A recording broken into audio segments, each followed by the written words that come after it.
ইহতিসাবের সাথে তার সমস্ত গুনাহ খাতা মাফ করে দেওয়া হবে।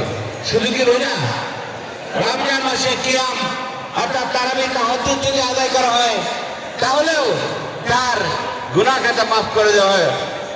ওমান কামা রমাদানা ঈমানান ওয়া ইহতিসাবান গুফিরা লাহু মা তাকাদ্দামা মিন যামবি। রোজার বিরাট ফজিলত আল্লাহ রাব্বুল আলামিন এইভাবে বর্ণনা করেন। আর জান্নাতের পুরস্কার দেওয়ার জন্য, দুনিয়াতে রোজাদারদের পুরস্কার দেওয়ার জন্য আল্লাহ রাব্বুল আলামিন হাদিসে কুদসিতে ইরশাদ করেন, যা সাওমুলি আসিবিহি আসসাওমুলি ওয়া আনা উসিবিহি। আল্লাহ বলেন রোজা আমার জন্য, এর যা যা পুরস্কার আমি নিজেই দেব। অন্যান্য ইবাদত আল্লাহর জন্যই করে, কিন্তু রোজা এমন এক ইবাদত একমাত্র আল্লাহই জানেন যে আপনি সত্যিকার অর্থে আপনার রোজা রেখেছেন।